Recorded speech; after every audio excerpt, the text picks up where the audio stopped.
anak-anak di rumah. Selamat pagi. Kita bertemu lagi di ibadah sekolah minggu online GKI Marta Dirja. Anak-anak, sebelum kita mulai ibadah sekolah minggu ini, kita mau minta pimpinan Tuhan dengan berdoa. Mari semua anak-anak kita berdoa. Terima kasih Tuhan, kalau hari ini saya bisa mengikuti ibadah online lagi. Walaupun kami di rumah, kami percaya Tuhan selalu menolong kami untuk dapat mengikuti ibadah ini. Tuhan Yesus, ampuni saya. Semua kesalahan saya mohon ampun pada Tuhan. Saya tahu, kalau saya mengakui semua kesalahan saya, Tuhan pasti ampuni. Terima kasih ya Tuhan. Amin.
Hari ini saya melihat Bu Ginting wajahnya itu berseri-seri, gembira, girang.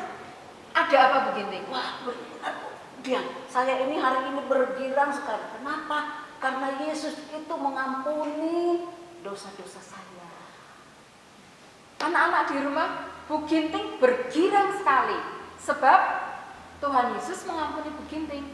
Anak-anak di rumah juga harus bergirang sebab Tuhan juga mengampuni kesalahan anak-anak. Ayo kita memuji Tuhan. Saya bergirang.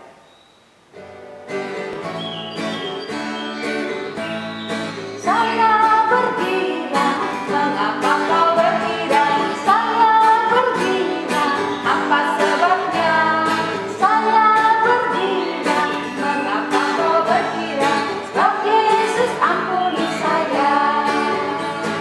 Saya bergirang, mengapa kau bergirang? Saya bergirang, apa sebabnya?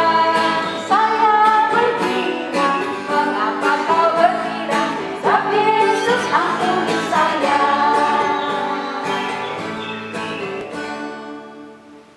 Nah, adik-adik, ayat hafalan ibadah hari ini diambil dari kitab 1 Yohanes pasal 1 ayat 9. Yuk, dibuka ya. 1 Yohanes pasal 1 ayat 9. Kita mau baca bersama-sama demikian. Jika kita mengaku dosa kita, maka Tuhan akan mengampuni kita. Sekali lagi. 1 Yohanes 1 ayat 9. Jika kita mengaku dosa kita, maka Tuhan akan mengampuni kita. Adik-adik, kita mau siapkan hati kita, pikiran kita untuk mendengarkan firman Tuhan. Mari kita berdoa. Tuhan Yesus, terima kasih Tuhan, saya boleh memuji dan memuliakan nama Tuhan. Tuhan Yesus, sebentar kami akan mendengarkan kebenaran firman Tuhan yang akan disampaikan oleh Pak Guntur.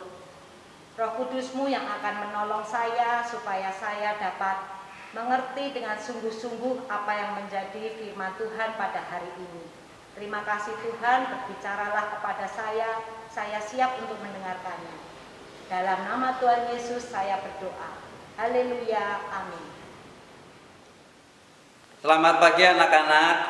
Puji Tuhan, kita boleh bertemu lagi di sekolah minggu bersama dengan Kak Guntur dan guru-guru. Tadi ya sudah memuji Tuhan bersama-sama luar biasa. Kita boleh memuji Tuhan bersama kakak-kakak guru sekolah minggu di gereja dan juga anak-anak di rumah masing-masing. Baik, sekarang Kak Guntur akan bercerita bahwa anak Tuhan mau mengakui kesalahan. Ini ada seorang raja. Dia adalah raja baru karena dia menggantikan ayahnya. Nah, raja baru ini mendengar bahwa banyak orang dipenjara di istana. Sehingga raja ini mau berkunjung ke penjara di dalam istana. Ternyata benar. Penjara di dalam istana penuh. Setelah raja sampai ke sana, wah, penjaranya benar-benar penuh. Tidak ada satu sel pun yang kosong. Kemudian raja datang ke satu-satu orang yang dipenjara di masing-masing sel. Nah, kemudian raja bertanya, "Bapak, bagaimana Bapak bisa dipenjara?" Orang yang di dalam sel itu marah. "Saya tidak bersalah. Harusnya saya tidak dihukum karena saya tidak bersalah." Orang ini marah-marah. Kemudian raja dengan tenang dia manggut-manggut. "Oh, Bapak tidak bersalah. Baik, ya. Bapak sementara ada di dalam sel dulu." Kemudian raja berjalan lagi berkunjung ke sel yang berikutnya. "Bapak, kenapa Bapak bisa ada di dalam sel ini?" Orang yang di dalam penjara ini mengeluarkan kepalanya dari jeruji penjara. Kemudian, "Raja, tahu nggak? Hakimnya yang salah. Saya itu tidak bersalah. Tapi kenapa sekarang saya ada di dalam sel ini? Harusnya saya nggak di sini karena saya tidak bersalah." Kembali, raja mengangguk-angguk. "Oh, Bapak tidak bersalah. Hakimnya yang salah. Baik. Bapak tetap ada di dalam penjara sini ya. Saya tak mengunjungi orang yang ada di sel berikutnya." Kemudian tibalah raja di sel yang berikutnya. Pertanyaan yang sama raja diajukan. "Bapak, kenapa Bapak ada di dalam penjara ini?"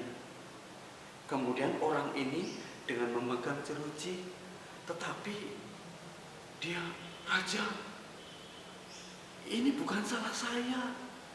Ini salah pengacara. Harusnya pengacara itu menyelidiki dengan benar, satu persatu. Bukan saya yang salah, tapi kenapa malah saya yang dijebloskan dalam penjara? Pengacaranya itu salah, Raja." Kembali raja mengangguk-angguk. "Oh, pengacaranya yang salah ya. Bapak harusnya benar dan tidak harus di sini ya. Baik, Bapak tetap di sini dulu, saya tak mengunjungi ke penjara berikutnya." Nah, sampai di penjara berikutnya, raja kembali bertanya, "Bapak, kenapa Bapak ada di dalam penjara ini?" Orang yang di dalam penjara ini, "Raja, saya itu difitnah. Kan saya nggak bersalah, tapi saya korban fitnah. Sehingga saya dijebloskan dalam penjara ini. Sebetulnya saya itu nggak bersalah. Ini karena korban fitnah sehingga saya ada di sini." Terus raja itu mengangguk-angguk. "Oh, Bapak itu korban fitnah ya, sehingga Bapak harus di sini. Berarti Bapak harusnya benar. Ya. Sementara Bapak di sini dulu, saya tak mengunjungi ke yang lainnya." Di dalam penjara ini terlihat sepi. Tapi ternyata ada penghuni yang berlutut di sana. Dia menyendiri, dia berlutut. Raja pun bertanya, Bapak, kenapa Bapak ada di dalam penjara ini?" "Raja, saya memang orang yang berdosa. Saya orang yang jahat. Sudah banyak kejahatan yang saya perbuat di luar sana, sehingga saya pantas di penjara. Saya orang jahat, Raja. Memang ini salah saya, ini dosa saya." Jadi sudah selayaknya saya di sini. Sudah sepantasnya saya dimasukkan ke dalam penjara. Dan inilah rumah yang tepat untuk saya, orang yang bersalah, orang yang berdosa ini. Terus raja itu memperhatikan, coba kamu ke sini, coba kamu tatap saya, kamu lihat saya.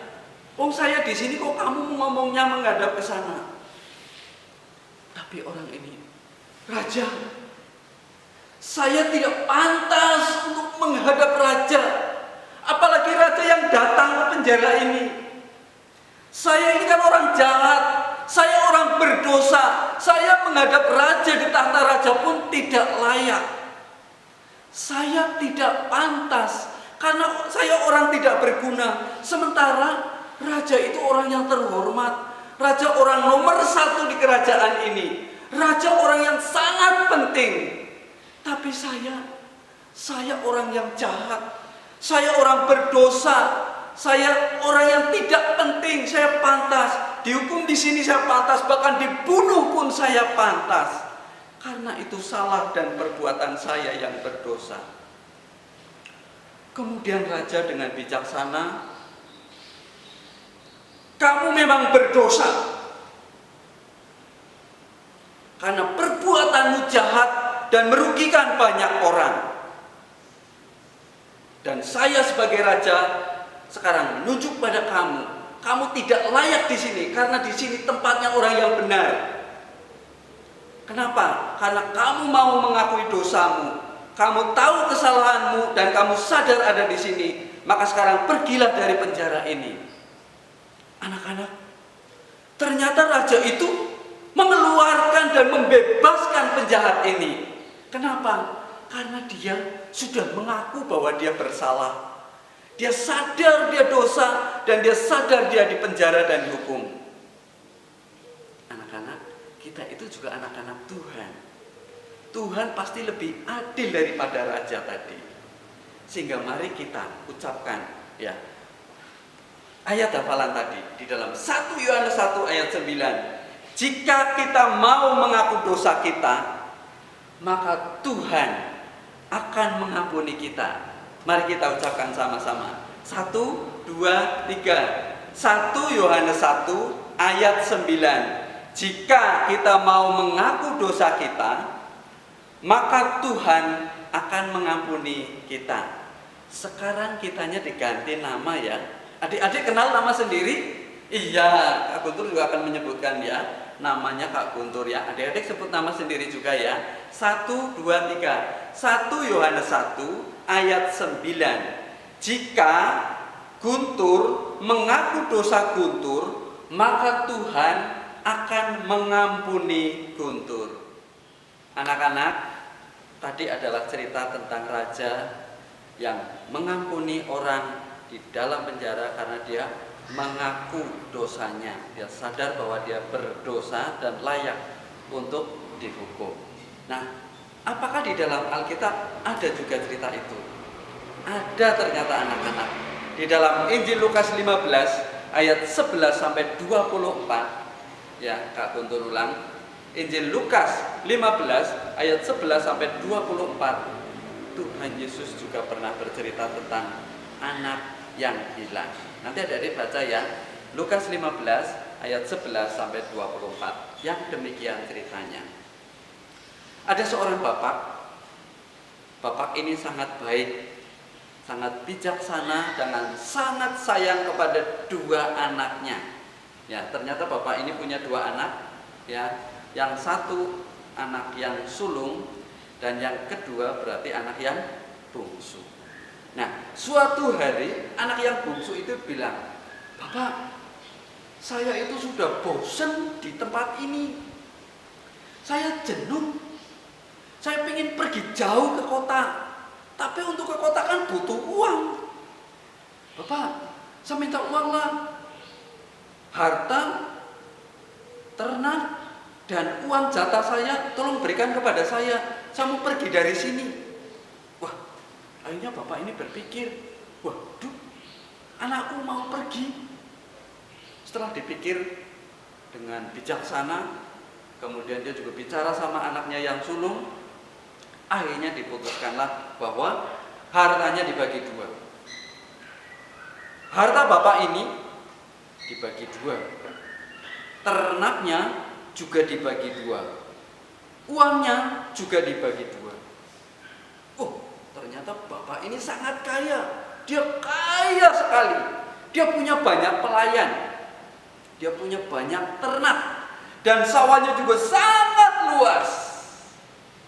Tapi demi anaknya, bapak ini ikhlas. Bapak ini tulus. Semuanya dibagi dua dan diberikan yang sebagian untuk yang sulung dan sebagian untuk yang bungsu. Wah, yang bungsu dengan sukacita dia ambil uangnya semuanya dengan senang. Asik, saya jadi ke kota. Nah, setelah itu seluruh ternak jatahnya si bungsu dijual. Hartanya juga dijual semua sehingga uangnya si bungsu menjadi semakin banyak. Ya, termasuk burung-burung berkicau tadi. Wah, ya, itu juga dijual ya. Nah, baik. Si bungsu ini akhirnya pergi meninggalkan bapaknya dan juga meninggalkan kakaknya. Dia pergi ke kota. Nah, setelah di kota apa yang dilakukan?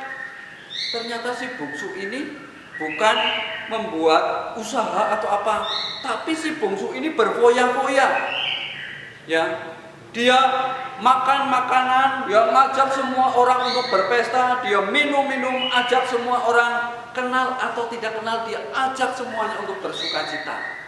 Itu dilakukan setiap hari, setiap malam, setiap hari, terus menerus. Sampai akhirnya uang si bungsu yang banyak sekali itu habis. Bukan hanya uang yang habis, ternyata juga teman-teman yang tadinya selalu bersama-sama setiap hari, setiap malam, sekarang juga habis semuanya pergi. Sampai-sampai pada saat si bungsu mau beli makan, dia tidak bisa. Tapi saat itu pun tidak ada satu orang pun yang mau menolong dia, yang mau memberi dia makan. Akhirnya si bungsu memutuskan bahwa saya harus bekerja ini supaya saya bisa dapat uang, supaya saya bisa dapat beli makan. Akhirnya bekerjalah si bungsu ini menjadi penjaga babi. Wah, rupanya dia bekerja di peternakan babi. Nah, setelah menjaga babi, setiap hari dia memberi makan babi dengan makanan yang sudah disiapkan oleh pemiliknya. Tapi babi itu makan rutin setiap hari. Tapi dia sendiri kelaparan. Sampai suatu ketika dia minta makanan babi untuk dimakan. Tapi nggak boleh. Wah, sedih sekali dia. Aduh, saya udah lapar, saya udah nggak punya uang. Minta makanan babi pun nggak dikasih, karena itu jatahnya babi. Akhirnya dia teringat, bapak saya itu orang kaya. Pelayan-pelayan di tempat bapak saya itu makanannya semuanya tercukupi. Tapi kenapa sekarang saya kelaparan? Wah, saya mau pergi kepada bapak. Saya mau bilang kepada bapak bahwa saya sudah berdosa kepada sorga. Saya sudah berdosa kepada bapak. Saya tidak layak lagi disebut anak bapak. Saya mau datang untuk menjadi pelayan di rumah bapak. Akhirnya si bungsu ini dia berdiri dan dia pergi meninggalkan peternakan babi itu dan dia pergi menuju rumah bapaknya. Nah, pada saat dia berjalan tertatih-tatih karena terlalu lapar, dia menahan lapar, dia lemas sekali, dia berjalan pulang. Aduh, dia pelan sekali, dia pasti saya harus pulang ke rumah bapak. Kalau mencari pekerjaan saya belum tentu langsung dapat uang. Terus saya juga tidak boleh dikasih makan. Saya harus ke rumah bapak. Di rumah saya, di rumah bapak saya banyak makanan untuk para pelayan. Nah, masih jauh rumahnya. Tiba-tiba bapaknya lihat, bapaknya langsung berdiri, langsung mengejar si bungsu dan langsung memeluk si bungsu. Si bungsu dipeluk, dicium, senang sekali bapaknya. Nah, setelah anaknya si bungsu dipeluk dan dicium, bapaknya panggil, pelayan, datang ke sini. Anakku si bungsu yang pergi sudah kembali. Anakku yang hilang sudah ditemukan. Anakku yang pergi sudah datang lagi. Sekarang ambil jubah terindah, pakaikan di pakaian anakku. Sekarang ambil cincin, kenakan di jarinya. Ambil juga sepatu, kenakan di kakinya. Kamu, layan, segera ambil lembu yang paling gemuk, lembu yang tambun. Kamu potong, kita akan pesta beramai-ramai. Karena apa? Anakku yang hilang sudah kembali. Anakku yang pergi sudah datang lagi. Anakku yang mati sudah hidup kembali. Anak-anak,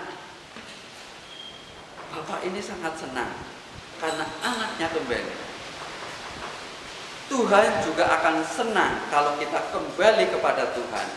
Seperti cerita raja tadi, raja mau mengampuni orang yang bersalah. Tuhan Yesus itu Tuhan yang maha kasih, sangat baik. Tuhan Yesus pasti akan mengampuni kita kalau kita mau mengaku dosa kita dan mau kembali kepada Tuhan di dalam hidup kita. Untuk itu berjalanlah terus bersama Tuhan Yesus. Amin. Tuhan Yesus memberkati kita semua. Anak-anak, untuk mengakhiri ibadah kita, mari kita berdoa. Tuhan Yesus, terima kasih kalau hari ini saya di rumah sendiri bersama teman-teman di rumah masing-masing dan juga Bapak Ibu guru di gereja boleh bersama-sama memuji dan memuliakan nama Tuhan. Saya juga berterima kasih Tuhan, saya sudah mendengar cerita bahwa Raja mau mengampuni orang yang berdosa tetapi mengaku dosanya. Saya percaya Tuhan akan mengampuni dosa-dosa saya kalau saya juga mengaku dosa-dosa saya. Tuhan, di dalam cerita tadi firman Tuhan juga menyatakan bahwa Bapa mau dengan sukacita menjemput anaknya kembali yang mau datang ke rumah Bapa.